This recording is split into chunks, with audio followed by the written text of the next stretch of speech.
Good evening and welcome to Tucker Carlson Tonight. Tucker's getting an early start on the pumpkin pie and I'm the turkey he pardoned. One man is a deadly seductive cult leader. The other is Charles Manson. That's Newsweek's take on President Trump's similarities to the deceased killer Charles Manson. We'll discuss that in just a bit. But first, a wave of sexual misconduct allegations has turned into a tsunami, sweeping away all of Los Angeles County, Manhattan Island, and the District of Columbia. First, it was the Hollywood Titans, Harvey Weinstein, Kevin Spacey, Louis C.K. Then it was Senator Al Franken. Now, Charlie Rose has been fired by both CBS and PBS after multiple accusers came forward. And today, Rose's CBS This Morning co-hosts addressed his misconduct allegations. Let me be very clear. There is no excuse for this alleged behavior. This will be investigated. This has to end. This behavior is wrong. Both my son and my daughter called me. Oprah called me and said, "Are you okay?" I am not okay. After reading that article in the Post, it was deeply disturbing, troubling, and painful for me to read. What do you say when someone that you deeply care about has done something that is so horrible? Meanwhile, in Washington, even Nancy Pelosi says Democrat Congressman John Conyers must face an ethics investigation for allegedly harassing numerous women on his staff. We'd be remiss, by the way, if we didn't revisit what our old friend Maxine Waters once had to say about Conyers. You know, there is a member of Congress who has been supportive of women for many, many years. He is quiet, he is confident, he is powerful, but he has impeccable integrity on all of our issues. Give John Conyers a big round of applause. Yeah. Give him a big hand and he'll put his big hand all over you. Across the country, it's one Democrat after another now. The chair of the Florida Democratic Party has resigned over misconduct. In New York, a woman says former Democrat Assemblyman Sam Hoyt sent her nude photos and threatened to have her fired if she resisted his advances. In her lawsuit, the woman says Governor Andrew Cuomo's administration ignored her complaints. And in California, the Disney animation head and longtime Democratic donor John Lasseter is taking a leave of absence after acknowledging his own, quote, missteps. It must come as a shock to those who still fancy Democrats the, quote, party of women.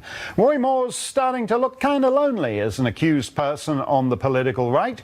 And speaking of Roy Moore, President Trump weighed in for the first time today on the allegations against him.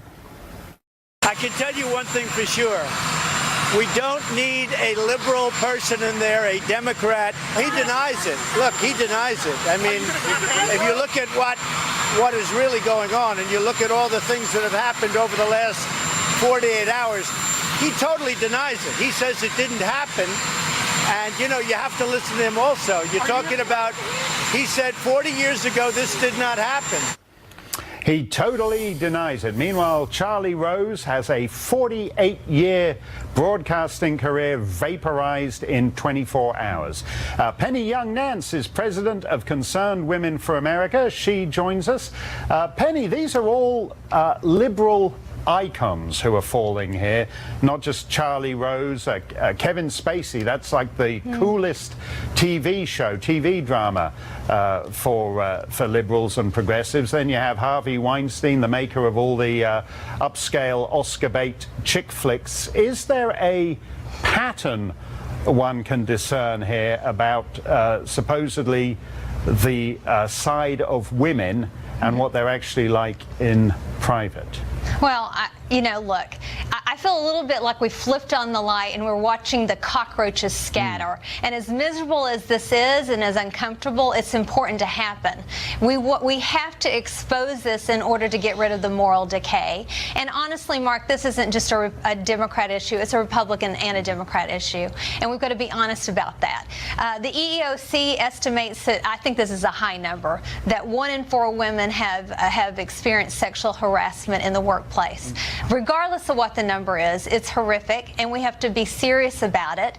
And we've got to step forward and meet this head on and deal with it, because it's a heart issue.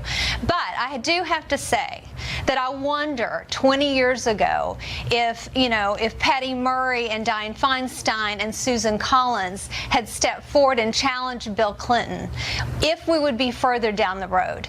Well, because I think this process will work its way out. At the end of this, we will be better. Well, to go back to what you were just saying there, in the 90s, we were explicitly told that character doesn't matter. The people said, Right. who cares if It's this just guy... about sex, who right? cares this guy is a pig? It's just about sex. Everybody does it. What's changed then? Well, I think that there's a reckoning, because we've ignored this, and because we've ignored the decay, it's been allowed to flourish. And it's a serious issue. As a mother of a 20-year-old, I think all of us have to recognize we want better for our children. We thought the days of Mad Men were over. Some of us knew better, but it's not, and it's real. And I want my $14 million taxes that were paid out for congressmen to get paid back. I'd like to see them explain to their wives what happened to the money in their paychecks when it's garnished back to the American people. We have to take this seriously. That seems to be pure Mad Men, in fact, where it's recognized that that male members of Congress are entitled to let their wandering hands wander where they may, and then the taxpayers will pay for it. But let me ask you about the broader liberal scene. I mean, some of these guys seem to have figured out that actually being a liberal progressive is a great way to meet vulnerable chicks and hit on them. I mean, basically, Harvey Weinstein seems to use all those classy movies with Meryl Streep and Judi Dench as cover for hitting on the broads who come into his orbit. The same thing I think you can say about Charlie Rose at PBS. I mean, in a sense, are they factoring, is that part of the business model that's actually where you go to meet the kind of women you can prey on? Well, I don't know why that they allowed Harvey Weinstein to be at the Women's March backstage with women that he had assaulted. I think that's absolutely outrageous. But we have to be honest that licentiousness cannot be ignored, whether it's in Hollywood, whether it's in journalism. And the next shoe to drop, mark my words, Mark, will be in the hollowed halls of academia. Oh yeah, that's a whole world with all those college professors. That is a ripe ground right there. Penny, thanks for that. Nobody has been a bigger beneficiary of harassment hypocrisy than the Clinton dynasty.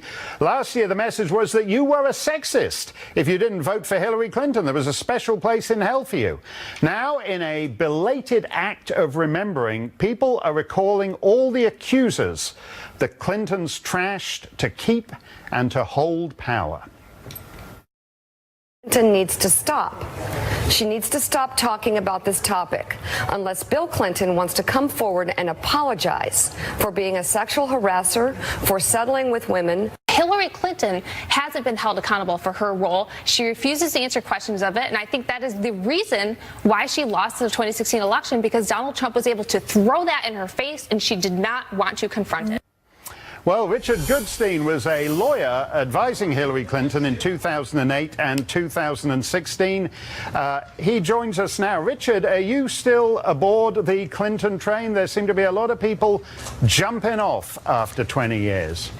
Mark, I'm just a little confused by your lead-in to the segment we just heard, where you said first there was Harvey Weinstein. You did forget the 16 accusers against Donald Trump, and then you said, and then there was Al Franken. That overlooked the 9 against Roy Moore, accusing, incidentally, of things much more than an unwanted kiss. Hands, fingers going places, in Donald Trump's case, that we couldn't even discuss on this network, right? Hey, okay, Richard, let's if we want to do this, you can't tell the players without a scorecard.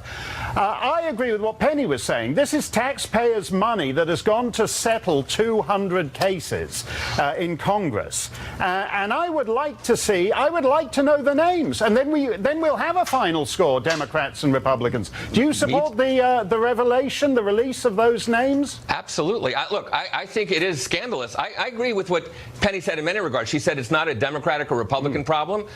Couldn't agree more. I mean, the fact is, the litany of names, Bob Packwood and Mark Foley and Larry Craig, believe me, there are plenty of Republicans here. And there's no reason to recite them all, because we have to concede it's men doing bad things. Right. It has nothing to do with party. Larry Craig played footsie in the Minneapolis airport men's room and didn't get any action for it. And Mark Foley, he had a non-sex scandal where he was writing billet-doux to pages. That's very different from Bill Clinton. And Michelle Goldberg in the New York Times, she wrote a column, I Believe Juanita, published a couple of days ago, and she said, Bill Clinton no longer has a place in decent society.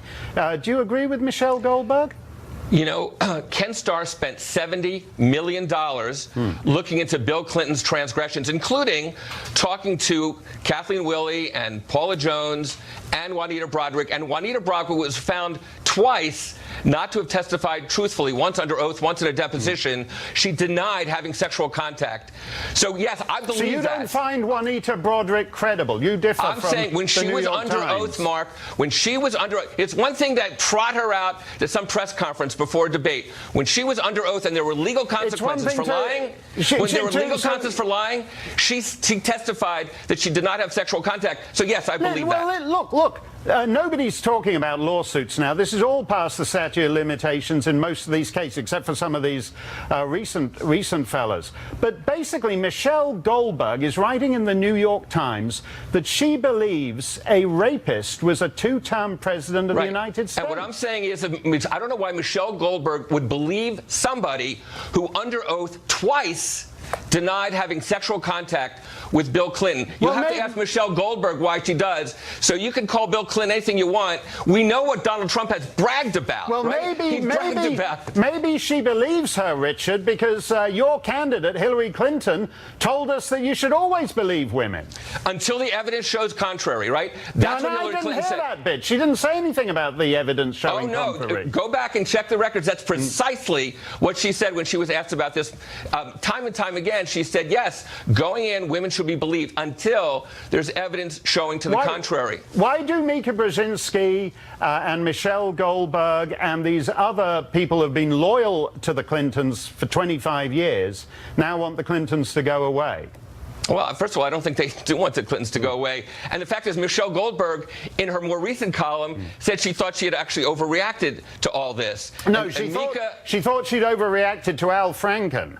That's true. That's the guy who grabbed a lady's butt at the state fair. There are plenty of people, and maybe Michelle Goldberg and Mika are part of them, who want the Clinton legacy to be forgotten for all the accomplishments that they had, for whatever reasons. You'll have to ask them. But the fact is, Democrats, by and large, are proud of the legacy that Bill and Hillary Clinton have left.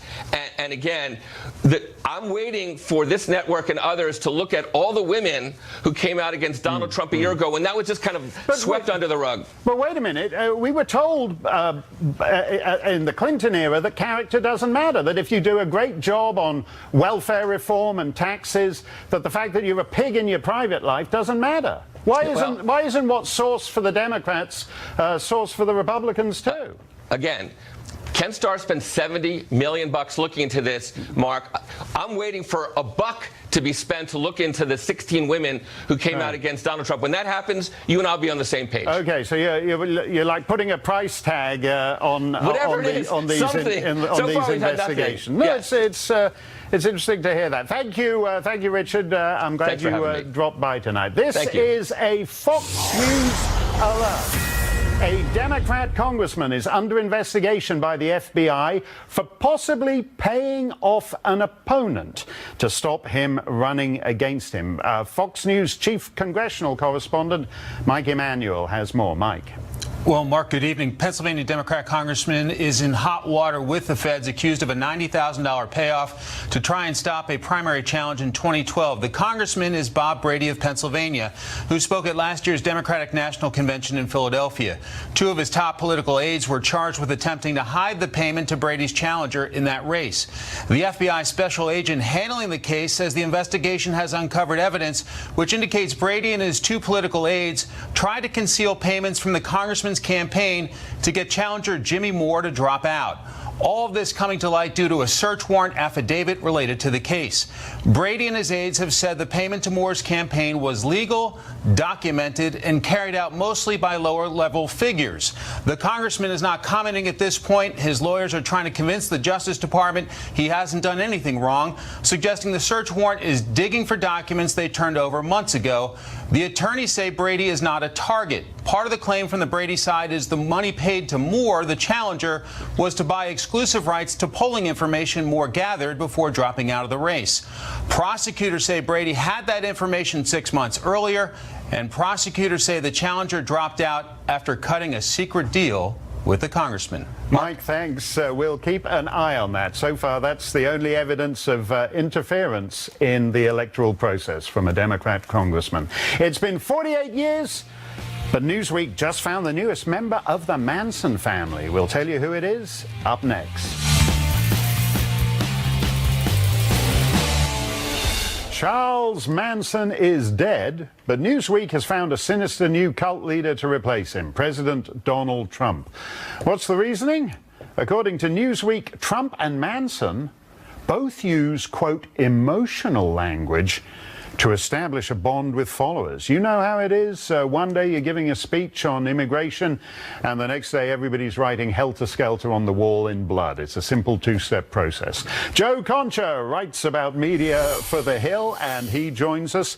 Joe, were you shocked to discover that Trump and Manson are the only two guys in history to have used emotional language to connect with followers? Well, the funny thing is, if you read the story, the author, or at least the psychoanalyst that they speak to, concedes that he has no idea what Manson actually said to attract his followers. Right. He just made assumptions that he knew and then made the connection back. And this is all about TDS, which is Trump Derangement Syndrome.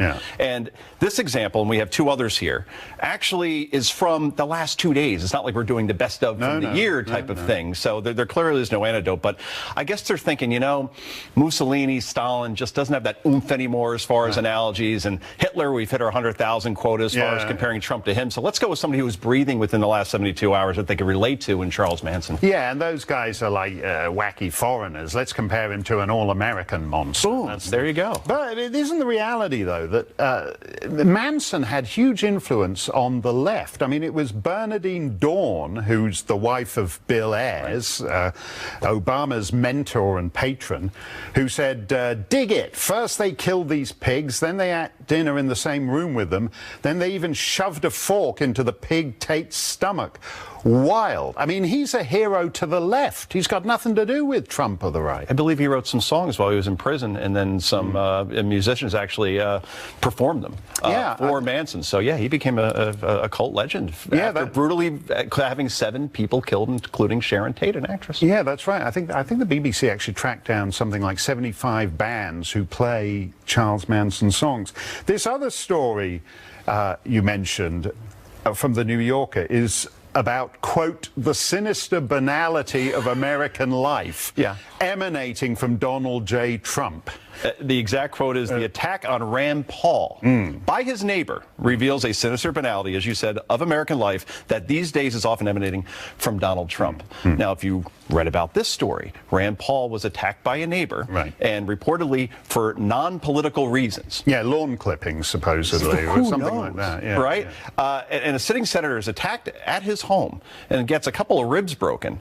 And again, it's the anger that's emanating from Donald Trump that actually possesses possessed this person to do that. It's not just anger, though. It's banal anger. But right, that's the trick. And here's the thing: when Steve Scalise was shot, and all those Republican congressmen back in the spring, and then it was discovered that he was a Bernie Sanders supporter. Right. That's unfair to Bernie Sanders. How could you say, well, Bernie Sanders had this guy do that? And you can't do that with Trump. And the problem in this country now is we have to blame somebody from a political party every time a nut carries out something, because we're a blame culture now, and it's a joke. But this guy actually is a Democrat, so whether it was over for maybe Democrats go bananas over lawn clipping. The other thing is that apparently Trump, who is a climate denier, that's the best one, I think. His own family were driven out of Europe by 19th century climate change. There it is. Did Donald Trump's ancestors migrate to the United States because of a change in climate? Apparently, 130 years ago, Donald Trump's grandfather left Germany, just like Eddie Murphy in Coming to America, and went to Queens because he was trying to escape the climate change that was going on over there. And if you look at the weather in Queens and you compare it to where the Trumps lived in Germany, it's basically the same. Yeah, and it was basically great because we were coming out of the Little Ice Age and we had this gradual warming trend through the 19th century. There were a lot of problems with in 19th century Germany. You got, your revolutions of 1848 and whatnot, but the weather wasn't one of them. No, obviously not. And here's the thing. If you had a diary entry from Frederick Trump, who was Trump's grandfather, and he said we had to get out of here because things were going bad with the crops or whatever, then fine. Or if you did an interview with somebody. But there's no evidence whatsoever, again, to connect this back to Donald Trump. And the implication clearly is that the current president pulled out of the Paris Climate Accords, and now the planet is doomed, and he didn't realize that climate change actually affected his relatives 130 years ago. And boy, the irony of that, huh? And the jokes on him, because the tortured climate, the slow warming trend of the 19th century that drove his grandfather to get on that ship to Ellis Island, he's now destroying the planet. I think that's a perfect way to end this segment, and I got a thing I got to go anyway, but you just summed it up perfectly. I can't even add to that. Okay, and there'll be a whole bunch of new nutty stories for which Donald Trump is to blame coming along. They're like the number 23 bus. There'll be another 3 by the next commercial break. Joe, thanks. Thank you. A federal judge has blocked President Trump's sanctuary city order. What's the president's next move? That's next on Tucker Carlson Tonight.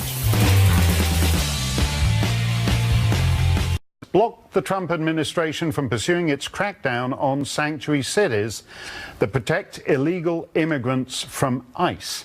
District Judge William H. Orrick, who's become practically a backup president at this point, says the administration's efforts to block recalcitrant cities from receiving federal grants is unconstitutional.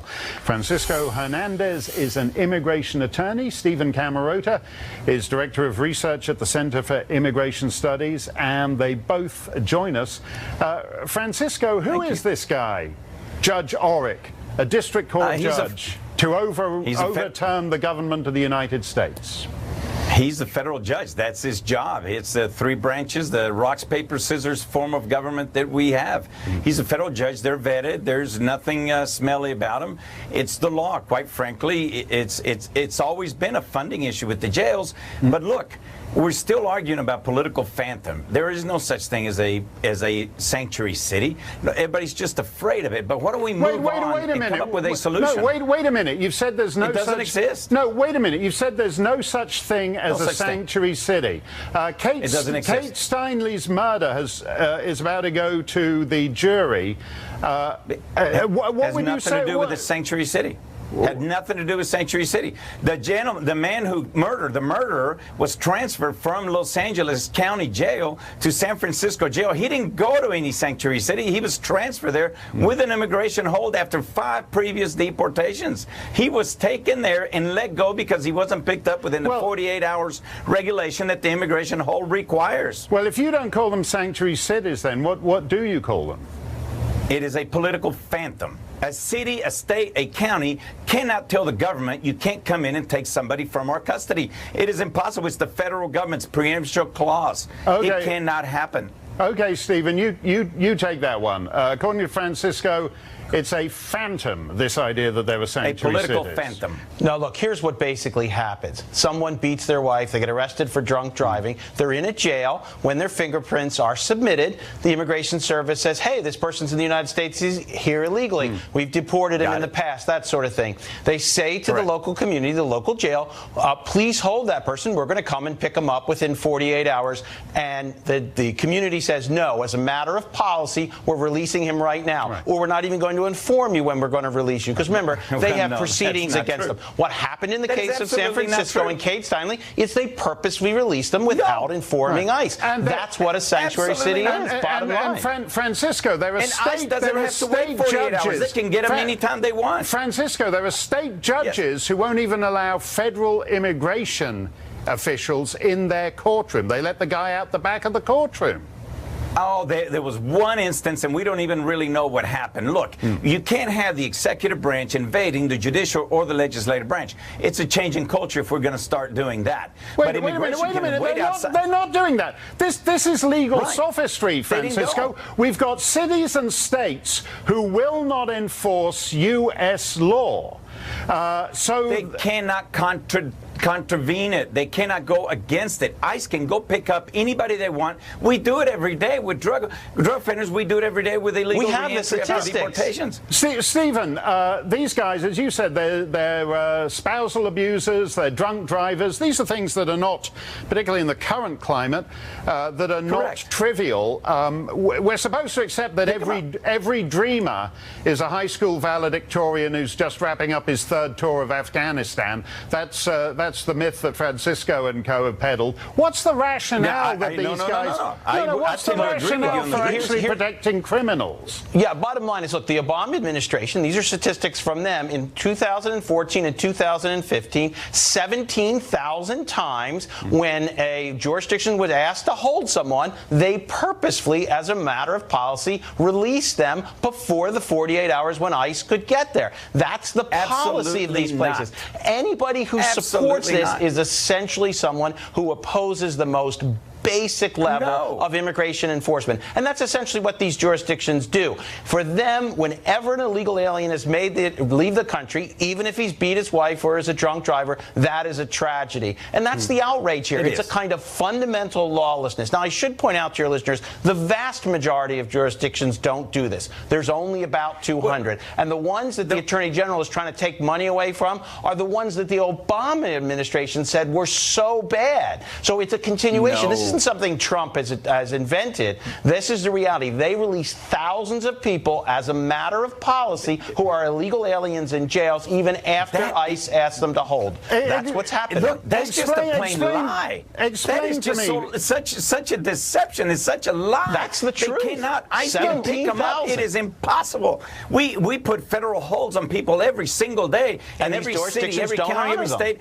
has to obey it by a matter of policy. That can. You telling me that by a matter of policy, a city can tell the federal government you can't come in and take somebody? That is an absolute lie. Come on, now you're not being fair. What's happening here is that the jurisdiction is doing the things they do to drunk drivers or someone who beats their wife, or they decide, well, we don't have quite enough case against that person, and then they're supposed to tell ICE, okay, we're going to release this person, please let us know, and then ICE should go pick them up, and they purposely don't tell ICE. Francisco, do you regard crimes? The mayor of New York has said he does not regard drunk driving by illegal aliens as a serious crime. Do you feel the same way? Well, immigration law doesn't consider it as a serious crime worth in and of itself for removal. That's federal law. I don't care what the mayor says. I don't care if he's right or wrong. It's the federal immigration law. No, we're talking anything that's punishable more than 90 days is a serious crime. Well, why is the mayor of New York boasting that drunk drivers should feel safe in his city? Because we're using tragedies in these situations to advance political interests, and that's what's embarrassing for us. In fact, we're doing that right now on this show. Why don't we move on and agree on immigration reform? You and I can sit down and hammer out a proposal. We don't agree on immigration reform, Francisco, because essentially There's you guys are open border guys for whom immigration reform is one of those sly euphemisms that's intended to pull the wool over people's eyes. But thanks for coming on, Francisco. And thank you too, so Stephen. much. Thanks a lot. Thanks. It's been close to 2 months since the Vegas shooting, but instead of answers, we're only getting conspiracy theories. We'll discuss the latest next. It's been nearly 2 months since Stephen Paddock committed the deadliest single-shooter massacre in U.S. history. Yet the hunt for answers in the Vegas shooting seems to have stalled. Survivors of the slaughter are getting frustrated. I know that I'm not alone in feeling like we just need more answers. I know that the police or the FBI or whoever, they have a job to do, and I'm sure they don't want to leak a lot of information, but it's been 7 weeks. Now, several new lawsuits have been filed against MGM, which owns the Mandalay Bay Hotel, as well as the concert organizers. Mo Aziz is representing more than 400 Las Vegas victims, and he joins us. Mo, you filed this lawsuit. What's the reason behind it? Well, the main reason, sir, is to find out how this event happened and unfolded, and how the security breach was allowed to occur. There's several questions here. First of all being, how did Mr. Paddock get access to the freight elevator? How did he get 20 long guns up into this room? How did he get more than 5,000 rounds of ammunition?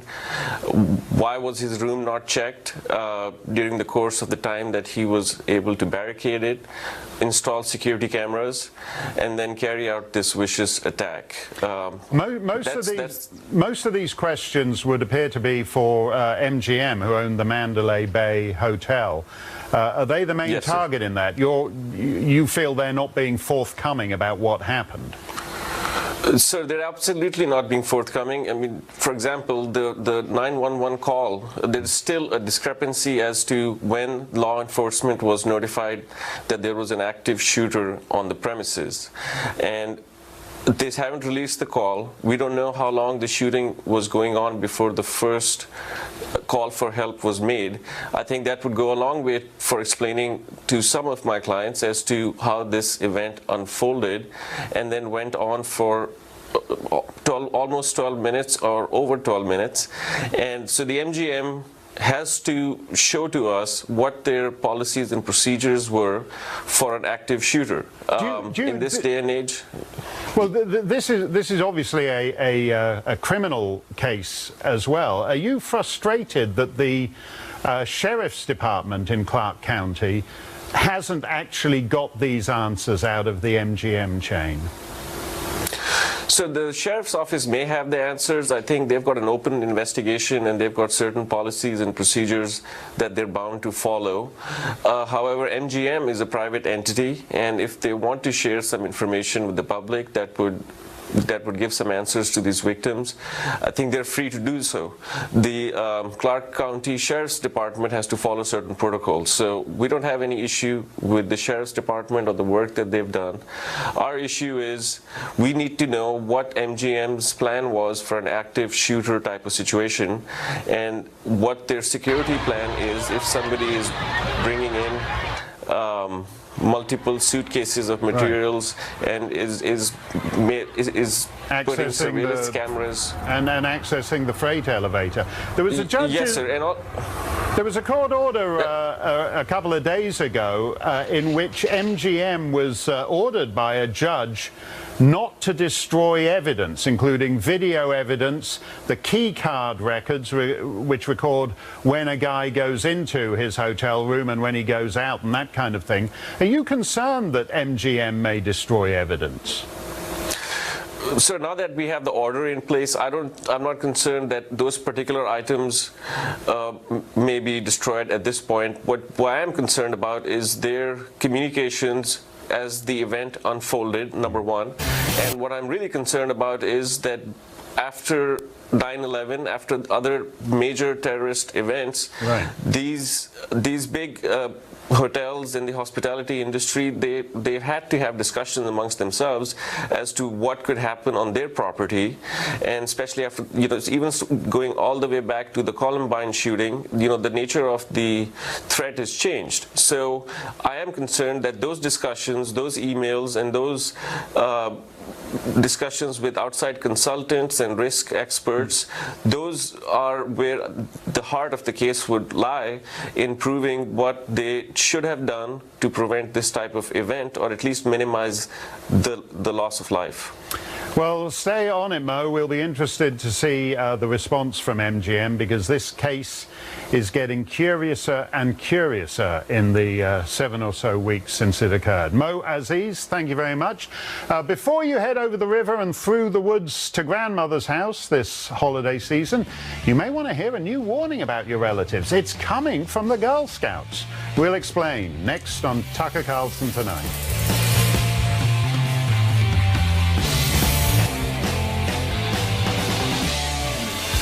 The Girl Scouts have found a new threat to the well-being of girls, and it's not cookie-induced obesity. Instead, it's hugs.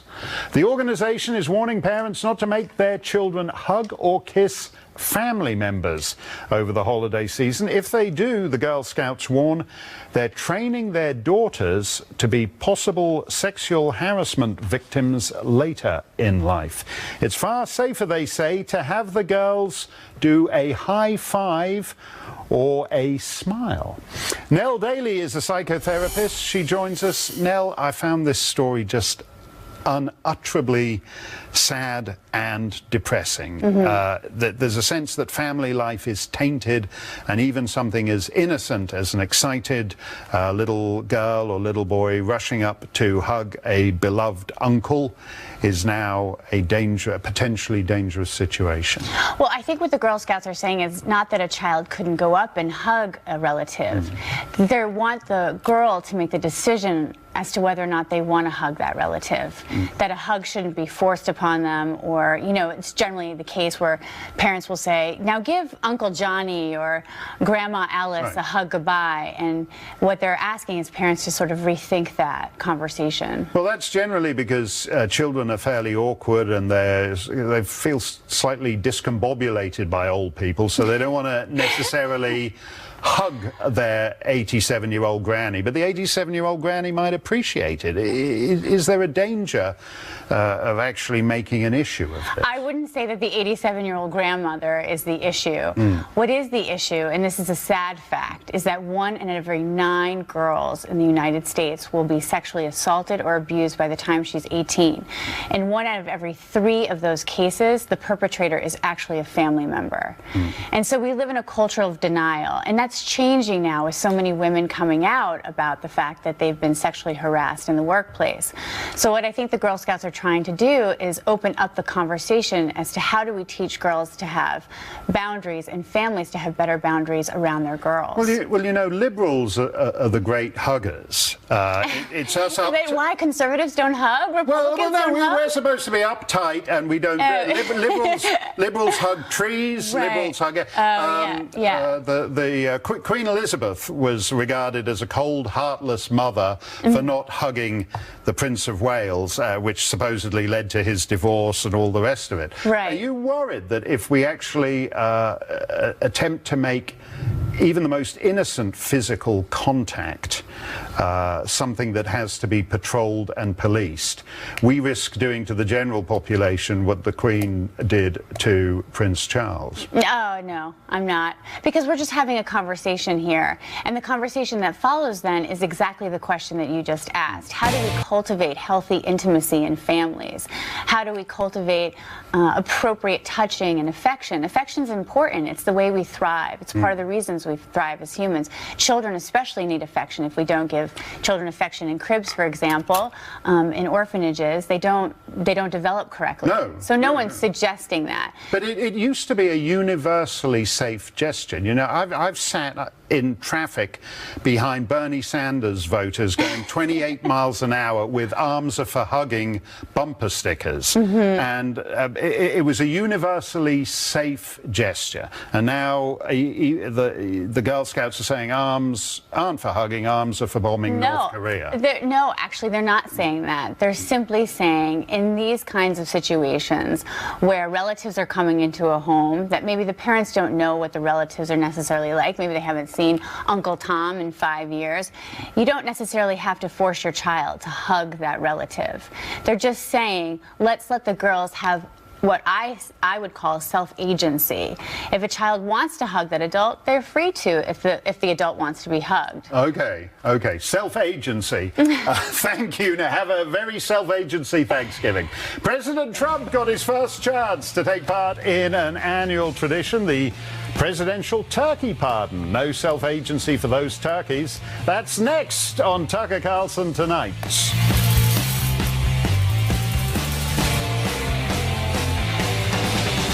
President Trump performed the traditional presidential turkey pardon today, sparing drumstick and wishbone from an untimely but very tasty Thanksgiving demise.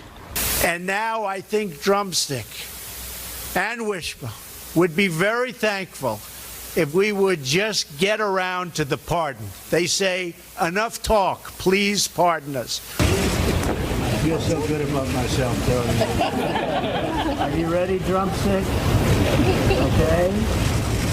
Drumstick, you are hereby pardoned.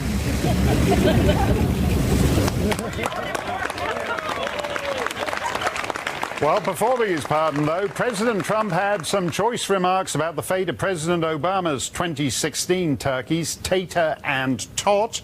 He said he checked to see if their pardons could be revoked, but his lawyers assured him that would be illegal. So Tater and Tot are safe, of course, even if they weren't. A judge in Hawaii or San Francisco would just save them anyway, take them to a sanctuary turkey farm. That's it for us. Tune in each night at 8 o'clock to the show that's the sworn enemy of lying, pomposity, smugness and groupthink.